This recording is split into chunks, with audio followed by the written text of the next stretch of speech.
The freedom of mathematics is a flaming sword. It shall be our duty to use it justly. Hold it high, guard it well.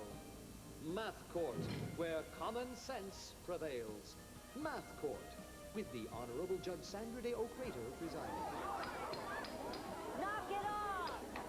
If I had known at the outset there would have been this much trouble with a kangaroo court, I never would have allowed the kangaroo to stand trial. Next case. Present the case. Your Honor, this man is accused of a math crime. Ooh, a math crime most heinous. Good. How do you plead?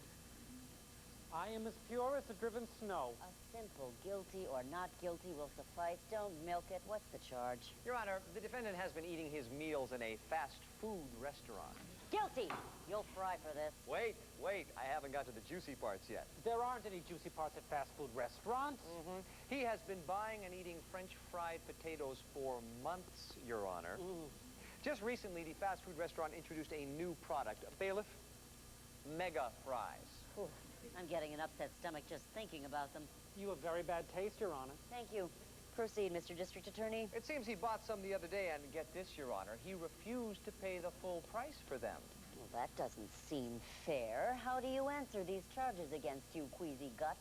Your Honor, the old fries cost 50 cents per serving, and the new mega fries come in a different container, and they cost 75 cents per serving. Get on with it and stop whining. He refused to pay more than 50 cents for his order of mega fries. Refuse to pay? Refuse to pay, and the reason I refuse to pay is that the new mega fries package contained the same amount I got with the regular fries, but they wanted 25 cents more. Your Honor, your life and death giver, I offer as evidence of the crime these two containers. This is the old squat container. This is the mega fry container. Now, as Your Honor can plainly see, the mega fry container holds many more of the grease sticks than the old one. Yes, that would appear to be the case. I hereby order the defendant to pay the extra 2 bits, or go directly to jail until the Boston Red Sox win a World Series or are sold as junk bonds. May I point out to the court that these 2 containers have the exact same volume. I am really beginning to hate open court. The same volume? So they hold exactly the same amount of fries? That is correct, Your Honor. I think the defendant should be checked for the minimum number of marbles. Marbles? Yes, Your Honor. I don't believe he has all of his. This cube-shaped container measures 12 centimeters by 12 centimeters by 12 centimeters. That is a total of 1,728 cubic centimeters. That's right. To get the volume, you multiply the length by the width by the height. Oh, I couldn't agree more, Your Best. But please note that the mega fry container measures 8 centimeters by 12 centimeters by 18 centimeters. Not exactly a tiny little slouch. Yes, but have you calculated the volume of the mega container? No, Your Honor, but I would be happy to do so.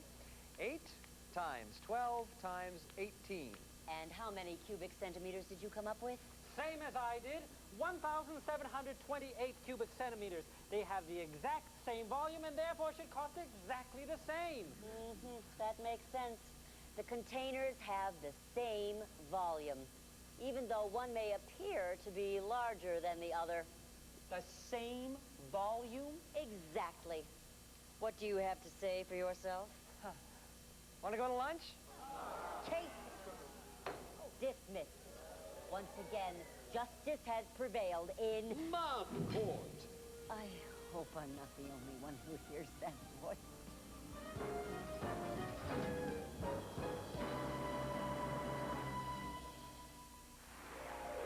Ladies and gentlemen, please welcome the incomparable Augustina Provolone.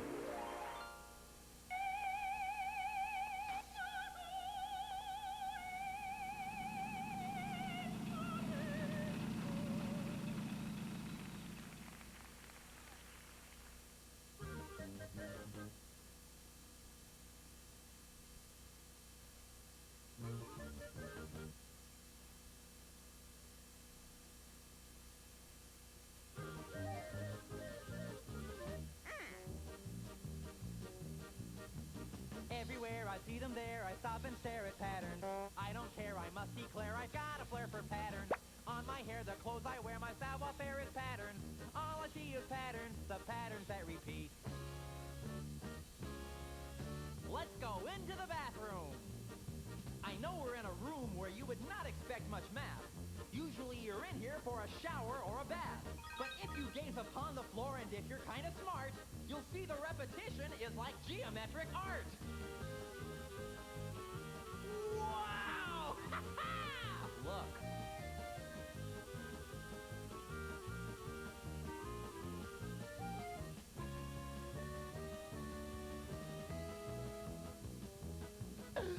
Everywhere I see them there, I stop and stare at patterns. I don't care, I must declare I've got a flair for patterns. On my hair, the clothes I wear, my savoir-faire is patterns. All I see is patterns, the patterns that repeat. Hey! A polka meister like myself never has to be bored. I just grab my axe and play some patterns on my keyboard. Now's the time for earplugs if you care about your health. So stand back, everybody. I'm gonna express myself. Look at this! Patterns! I've got blisters on my fingers! Woo! Hey! Aw, get down! Yeah! Help me, somebody!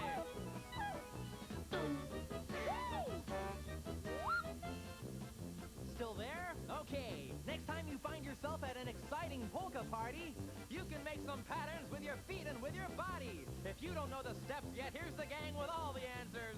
Ladies and gentlemen, introducing the Weird Al Polka Dancers. Here they are.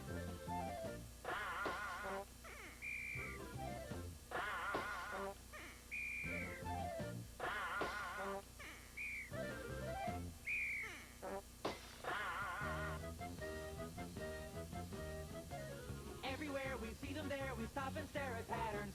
We don't care, we must declare we've got a flair for patterns. On our hair, the clothes we wear, our savoir-faire is patterns.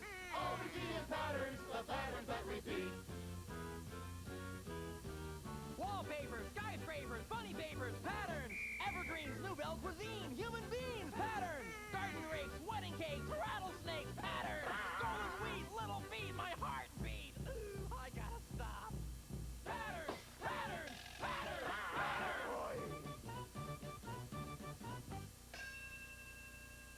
This is downtown Julie Brown with a word of advice for you. Mathematics. It's a mental tool. Use your head. It's super cool. What's on Noggin? Well, right now you're watching Square One TV. Well, my little math pals. And coming up next, it's Nick News. After that, stick around for Bill Nye the Science Guy. Science! So now you know what's going on Noggin. Okay, have you been wondering what makes the ordinary parents turn into big kids? Simon, this is serious. Here's your chance to figure the trigger. Noggin's Big Kids Big Marathon. You can see every single episode. And every single time Kate and Simon's parents go, no, that's cool. Look and listen closely for clues and log on to Noggin.com to figure the trigger. Yes! Do Mom and Dad become big kids when Kate does a magic trick? When Dad dances like an Egyptian? When Pam the hamster hiccups an ear? The trigger could be anything. Don't worry, we'll be giving you some big hints during the marathon, just in case you need them. And if you figure the trigger, you can see your nickname on Noggin during the special hour-long finale of Big Kids, playing March 26th in the Hubbub. The Big Kids Big Marathon, Sunday, March 25th, beginning at 1 Eastern, 10 Pacific on Noggin. Follow me! It's where you go to tune in, log on, and... Noggin! We need your Noggin. Yeah, come on. Yeah. And then I'm logging on what? What's hot in the dot? Noggin.com. What's up? Radio Noggin to make your own song. Listen here is where you get the sample to make your own tune and you put it out there. Yeah. And you can go to Noggin, make your take the so you can create your own animation. Whatever sparks you, put it in the art to make your own pattern. What you built? Then you put it in the Noggin makes you quilt. Fred with a PH lives in the dot. He needs your animations and songs to make it show hot. URL with Fred. At Noggin.com, there's something for each. Something for each. Something for each. Yo, what's hot in the dot? Come on. Come on, yeah. What's hot in the dot? Now you all up in the flow now. You know exactly where to go now. Of course. Log on to Noggin. Whatever is your option, whatever sparks, whatever your thoughts. You can question the what. What's the question? What's the answer? You tell us. Hey. Skangle and Skangle from a planet called Skangle. Wanna get into your mind from every angle. And if you choose, you can switch places with someone and have them take a walk in your shoes. Yo, what's hot in the dot? Yo. Yeah, everybody, yeah, what's hot in the dot? Log on.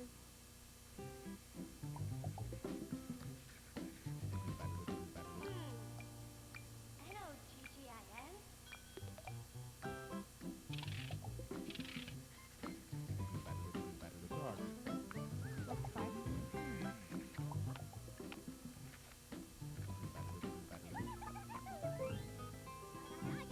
Now, back to Square One TV My little math fans. on Noggin. Hi, math people. It's me, Vern of Vern and Vern fame, with a question, which is... What happened to Dick? No, that's not it. You're Vern of Dick and Vern fame, not Vern and Vern fame. Have it your way, Vern. I'm Dick. Oh, really? Someone was just asking for you. What's your question? Where's Kate Monday? What do you mean? George Frankly's partner, Kate Monday. George Frankly has a new partner. Her name is Pat Tuesday. Oh, Pat Tuesday, huh? Good. In fact, she'll be along in just a moment when we join another thrilling Mathnet adventure. I really like the way Pat and George solved crimes using mathematics. So did Kate. So did Kate what? Solve crimes using mathematics. I know she did. And now she's gone. That's true. See you around, Dick. Where are you going? To warn Pat Tuesday. About what? George Frankly. He's rough on partners. Don't be silly. You can see Kate Monday on reruns of Square One TV. But now stay tuned and watch Pat Tuesday and George Frankly in another Mathnet adventure. Okay, but I still have one question. What is it? Where's Kate Monday?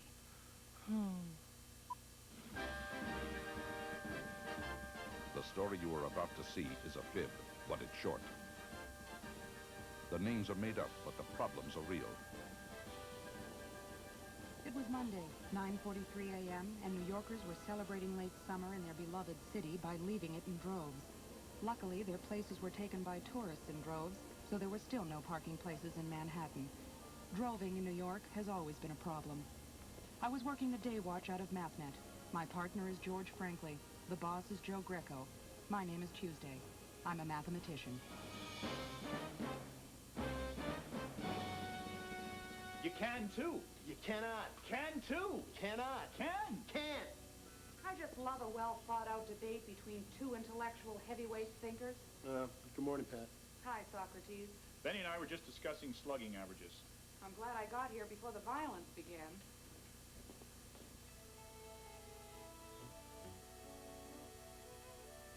We were debating baseball stats. Stats. You know, Pat, statistics.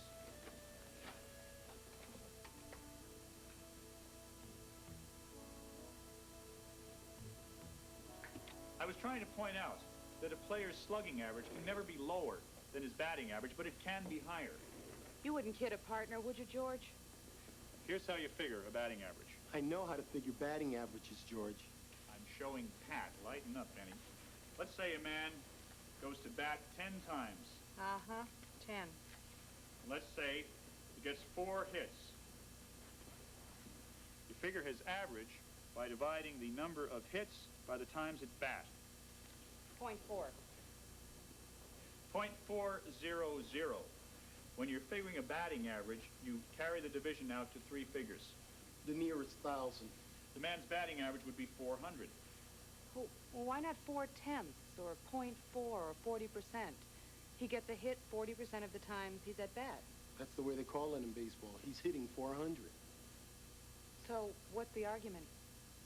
Well, you work out slugging averages the same, except you divide the total number of bases the man got by the times at bat. Say he had 4 singles.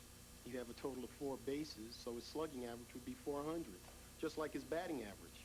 I see, But suppose the 4 hits weren't just singles. Yeah? Right. What if he got 4 home runs? You get 4 bases with a home run, so... Total of 16 bases, divided by the number of times at bat. His slugging average... Would be 1,600. 1,600. Sounds pretty impressive. Does anybody ever do that in the real world? Roy Lefty Cobbs does. This is where I came in. Who's Roy Lefty Cobbs? Haven't you heard of him, Pat? Not off the top of my head, George. He's some over-the-hill pitcher on a hot streak. Who cares? He plays for the Rivervale Rowdies over in Jersey.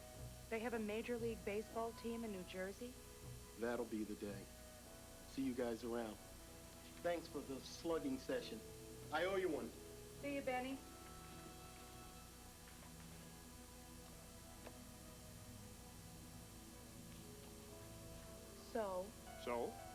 So you won the slugging average argument. The amazing thing is Roy Lefty Cobbs, Pat. He's got an incredible slugging average. And you say he isn't in the Major League? Well, not anymore. He got kicked out? Well, he used to be. He was in the bigs, but that was years ago. He's 40 years old. He used to be a journeyman ball player, a long time ago. Journeyman? Yeah, he went from one team to another. He journeyed through the league. He never did make it big, and for the past couple of years, he's been pitching in the minor leagues. Well, I still don't see what's so amazing. Well, Pat, the minor leagues aren't as good as the majors, but they're still good. And for the past 6 weeks, Roy Cobb has won 13 games straight pitching and is hitting .718. 718? 718. How many times does he bat? In each game, 3 or 4. Hitting .718. Probably gotten 28 hits for 39 times at bat. Second, let me get the sports page here. Second.